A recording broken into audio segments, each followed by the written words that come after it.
बिस्मिल्लाहिर्रहमानिर्रहीम। अस्सलामु अलैकुम। Lecture number 3, communication task. अच्छा, कुछ की फीचर्स हैं, कुछ ऐसे काम हैं जो किसी भी कम्युनिकेशंस डाटा कम्युनिकेशन सिस्टम को परफॉर्म करने चाहिए, या अगर नया सिस्टम बनाया जा रहा है तो उसमें ये लाजमी तौर पे होने चाहिए, या ऑलरेडी जो चल रहे हैं वो ये वाले टास्क प्रोवाइड करते हैं तो मस्ट बी परफॉर्म, ये वाले काम ज़रूर होने चाहिए उसमें, या होते भी हैं।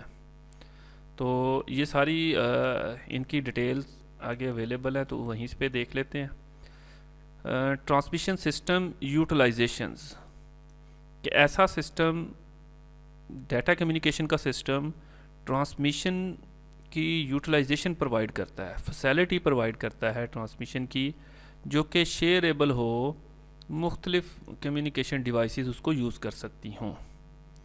एग्जांपल इसकी मल्टीप्लेक्सिंग दी गई है, कंजेशन कंट्रोल दिया। मल्टीप्लेक्सिंग से मुराद कि एक ही लाइन के ऊपर बहुत सारे यूज़र डाटा सेंड कर सकते हैं और फिर उस शेयरेबल मीडिया के ऊपर ट्रैवल करते रहें और फिर लास्ट पे वो सेपरेट हो जाएं, जहाँ पहुँचना है वहाँ पहुँच जाएं। बट ये फैसिलिटी ज़रूर प्रोवाइड होनी चाहिए, मतलब उसमें ये चीज़ होनी चाहिए। ये नहीं है कि ये सिर्फ एक डेडिकेटेड पाथ है जो सिर्फ उनके अपने यूज़ में है, या एक सिस्टम के यूज़ में, दूसरा उसमें आ नहीं सकता। तो डाटा कम्युनिकेशन ये प्रोवाइड करता है। इंटरफेस, कम्युनिकेशन सिस्टम लाजमी तौर पे कोई ना कोई इंटरफेस प्रोवाइड कर रहा होगा, मतलब ऐसी पोजीशन प्रोवाइड कर रहा होगा जिसके साथ दूसरा सिस्टम कनेक्ट हो सके, दूसरा यूज़र कनेक्ट हो सके। एग्जांपल ले लें नेटवर्क की या इंटरनेट की, तो ये ज़रूर फैसिलिटी प्रोवाइड करते हैं कि कोई और सिस्टम उसके साथ अटैच हो सके। ये कहलाता है इंटरफेसिंग। सिग्नल जनरेशन, कि लाजमी तौर पे वो सिस्टम ऐसा सिग्नल जनरेट कर रहे होंगे जो स्टैंडर्डाइज्ड हों, तो लाजमी तौर पे वो कोई ना कोई सिग्नल जनरेट कर रहे होंगे जो उस मीडियम के ऊपर ट्रैवल कर सकते होंगे। Capable of being propagated over text mediums, interpret data at the receiver, कि उसको कन्वर्ट कर सके। ये उसकी कह लें कि कुछ प्रॉपर्टीज़ हैं सिग्नल्स की, कि वो फॉर एग्ज़ाम्पल हमने मोबाइल फ़ोन में हेलो बोला तो वो कन्वर्ट हुआ वेव्स में, और दूसरी जगह पे पहुंच के वो वापस हेलो में बदल जाए। तो ये इंटरप्रिटेशन कहलाता है, या इंटरप्रिटेबल, कि डाटा चेंज फॉर्मेट हुई तो रिसीवर एंड पे वो रिसीव भी होना चाहिए। बट सिग्नल्स की डिटेल्स इसमें अवेलेबल है कि वो सिस्टम सिग्नल्स की डिटेल प्रोवाइड करता है। सिंक्रोनाइजेशन, सिंक्रोनाइजेशन का मतलब कि सिस्टम कोई ऐसा मैकेनिज्म प्रोवाइड करे जिससे डिवाइसेस आपस में सिंक हो सकें। सिंक क्या होगा कि वो एग्रीमेंट होता है, एक दोनों डिवाइस ने इसको डाटा भेजना है तो इनके दरमियान में कोई इंटरनल एग्रीमेंट हुआ होगा कि भी अब मैं भेजने लगा हूँ, आप रेडी हो, कुछ भी इस किस्म का जो है ना, सिग्नल्स का जाना या इसकी इंडिकेशन जानी, तो ये सिंक्रोनाइजेशन। बहुत सारे मेथड सिंक्रोनाइजेशन के अवेलेबल हैं,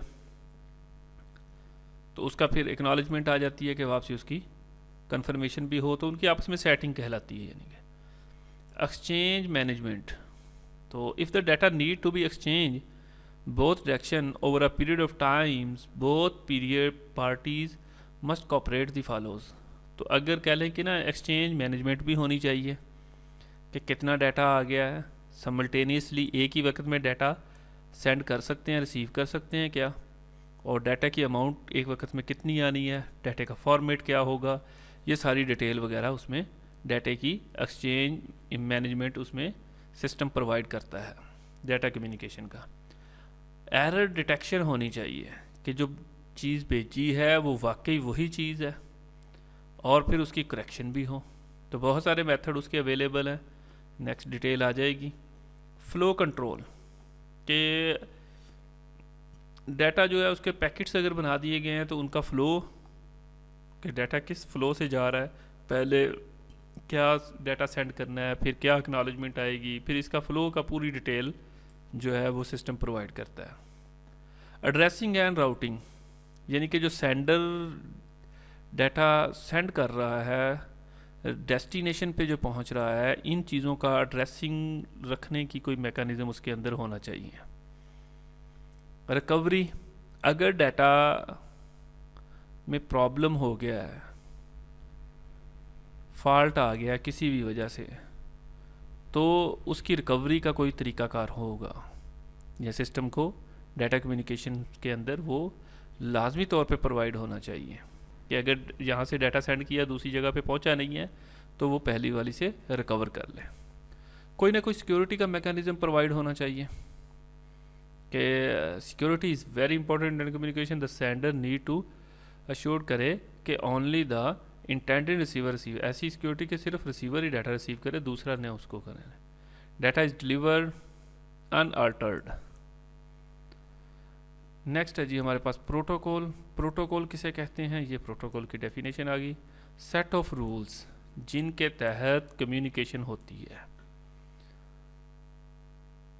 दो कंप्यूटर अगर डाटा आपस में अटैच हैं, ये फिज़िकली लिंक लग गया इनको डाटा इसमें सेंड करने के लिए सेम प्रोटोकॉल रिक्वायर्ड है। यूँ समझे कि सेम लैंग्वेज, जैसे दो अगर लोगों ने आपस में बात करनी है तो सेम लैंग्वेजेस हो। अगर कह लें कि ना entity must be agreed on a protocol जी, यहाँ पे देखते हैं प्रोटोकॉल की defines what is communicated, how is communicated, when is communicated. ये सारी उसकी क्लैरिटी उसके अंदर होती है प्रोटोकॉल के अंदर कि किस तरह कम्युनिकेशन करनी, कब करनी, क्या करनी है।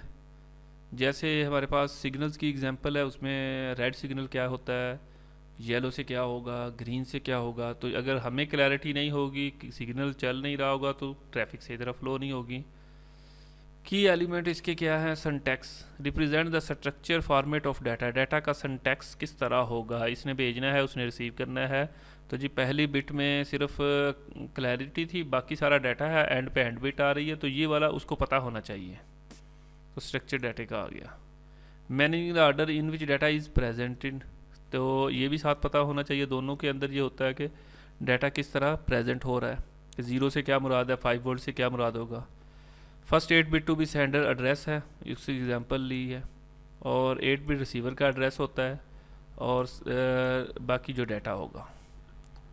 तो ये अगर हम इसका ब्लॉक बनाएं तो हमारे पास ये फॉर एग्जांपल फर्स्ट है कितनी 8 बिट, एड्रेस यहाँ पे भी आ गया, ठीक है, सेंडर का, और यहाँ पे रिसीवर का, और यहाँ से बाहर सारा डाटा होगा। अब ये दोनों को पता होना चाहिए, सेंड करने वाले को भी, रिसीव करने वाले को भी। तो ये प्रोटोकॉल उसका नाम है, उसके तहत ये रख रहा है, और उसी के तहत वो सिस्टम अंडरस्टैंड कर रहा है। सिमेंटिक्स होता है refer to the meaning of each section of the bit, how is particular pattern to be interpreted, what should be taken interpretations वगैरह वगैरह। यानी कि इसके अंदर उसकी सिमेंटिक्स पे बात होती है। सिमेंटिक्स के उसकी मज़ीद आगे डिटेल के एक एक बिट किस तरह शो हो रही है, उसका पैटर्न क्या है, इंटरप्रिटेशन उसको कह लें कि ना अगर कोई सिक्योरिटी चेक लगाया तो वो किस तरह से रिकवर करना है वगैरह वगैरह, इसमें आ जाएगा। ये भी प्रोटोकॉल्स में ही होता है। टाइमिंग के ये जो दो कैरेक्टरिस्टिक्स इसमें आ गई हैं, when data should be sent and how fast should be sent. इसमें ट्रैवल तो करंट नहीं करना है ना, कब जाएगा और कितनी स्पीड से डाटा जा रहा है। If sender produce data 100 Mbps, तो रिसीवर को भी पता होना चाहिए कि 100 Mbps से आ रहा है, but receiver can only process data 1 Mbps, तो बाकी जो है वो डिस्टर्ब हो जाएगा। लिहाजा ये काफ़ी इंपॉर्टेंट है इस हवाले से। प्रोटोकॉल का आर्किटेक्चर और सिंपल फाइल सिस्टम का आर्किटेक्चर, और उसके बाद OSI मॉडल आ जाएगा डिटेल के अंदर। सिंपल के अंदर देखें कि ये हमारे पास एक X कंप्यूटर है, ये हमारे पास है Y कंप्यूटर, और इसने क्या करनी है, अगर फ़ाइल ट्रांसफ़र करना है तो यहाँ पे भी फ़ाइल ट्रांसफ़र का प्रोटोकॉल होना चाहिए, यहाँ पे भी होना चाहिए। इसने क्या करना है, सेंड करना है, तो ये उसी तरह फ़ाइल रखेगा, उसके साथ हेडर मैडर जो भी कह लें कि ना प्रोटोकॉल, उसकी सेटिंग करके इसको भेज देगा। यहाँ अगर वो प्रोटोकॉल नहीं है तो वो फ़ाइल को अंडरस्टैंडेबल पोजीशन नहीं होगी।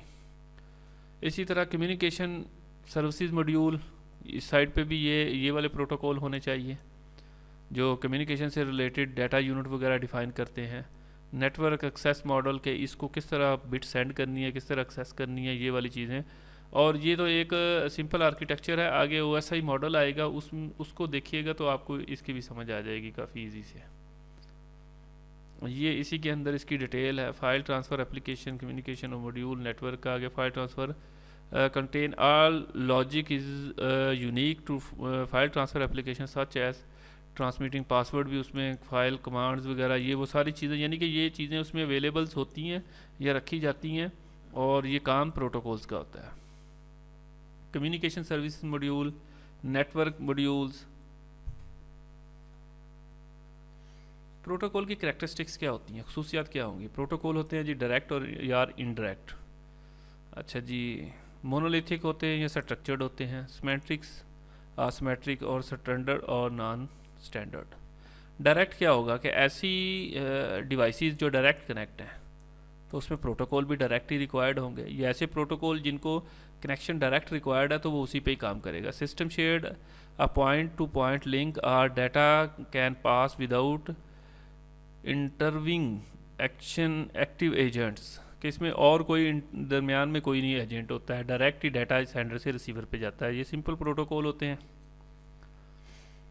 और जो इनडायरेक्ट होंगे उसके अंदर स्विच का नेटवर्क से आ जाएगा कि डाटा घूम घुमा के कहीं कभी कहीं जा रहा है, कभी कहीं जा रहा है, फिर जाके जो है ना रिसीवर के पास पहुंचता है। तो स्विचिंग का कॉन्सेप्ट जो आएगा आगे डिटेल में आ रहा है, तो वो जो सॉफ्टवेयर होंगे, प्रोटोकॉल होंगे, वो कॉम्प्लेक्स होंगे। उसने सेंडर रिसीवर से सारी मालूमात करके इसको भेज देना, इसने आगे भेज देना है। अब यहाँ से सिस्टम लगा हुआ है, उसने इसको नहीं भेजना, उसने फिर देखना है कि ये आगे जा रहा है तो इसने इसको रिसीव कर लेना। इस किस्म की इसमें डिटेल वगैरह यानी कि रिक्वायर्ड होगी। अच्छा जी, internee words are internets. Data transfer depend on other entities, और ये थोड़ा कम्प्लेक्स प्रोटोकॉल होगा। मोनोलिथिक और स्ट्रक्चर के अंदर, स्ट्रक्चर में ये होगा कि लेयर्ड अप्रोच है कि इसमें डाटा जो है वो प्रेजेंटेशन, एप्लीकेशन, नेटवर्क वगैरह किस तरह कह लें कि ना उसमें डिटेल से उसकी कन्वर्जन होती है। फाइल से किस तरह कह लें कि पैकेट बनते हैं, पैकेट से किस तरह फ्रेम बनेंगे और फिर डाटा ट्रांसफ़र होगा। बहरहाल इसमें एक पूरा स्ट्रक्चर होता है, और जो स्ट्रक्चर्ड नहीं होगा वो फिर मोनोलिथिक्स आ जाएगा उसमें। Complex for single unit, structure break down problem into smaller unit के अंदर। सिमेट्रिक होगा कि कम्युनिकेशन पीयर एंटिटीज़ के दरमियान में, और एसिमेट्रिक सर्वर क्लाइंट का कॉन्सेप्ट आ जाएगा। पीयर में दो सिस्टम अगर कनेक्ट हैं, दो या दो से ज़्यादा कनेक्ट हैं, तो वो सेम एक दूसरे के साथ डाटा शेयर कर सकते, कोई कंट्रोल नहीं कर रहा उसको। सर्वर के अंदर अगर ये सर्वर है तो ये इसके अंडर है, इसका क्लाइंट है, ये इसकी मर्ज़ी होगी तो ये डाटा सेंड करेगा, नहीं होगी तो वो ये नहीं करेगा। तो अगर इस तरह का स्ट्रक्चर है तो उसमें उस तरह के प्रोटोकॉल रिक्वायर्ड होंगे। स्टैंडर्ड या नॉन स्टैंडर्ड, अगर स्टैंडर्ड प्रोटोकॉल हैं तो वो उसको लाजमी तौर पे स्टैंडर्डाइज बॉडीज़ हैं उनमें बिल्डअप करवाना पड़ता है। Non standard protocol build for specific computer and task, और जो नॉन स्टैंडर्ड हो गया वो तीसरा कंप्यूटर उसको एक्सेस नहीं कर सकता, या उसको कह लें कि एक ब्रांड है, एप्पल वालों ने अपना बना लिया, तो दूसरा उसके साथ कम्युनिकेशन तभी करेगा अगर वो उसको स्टैंडर्डाइज बना लेंगे।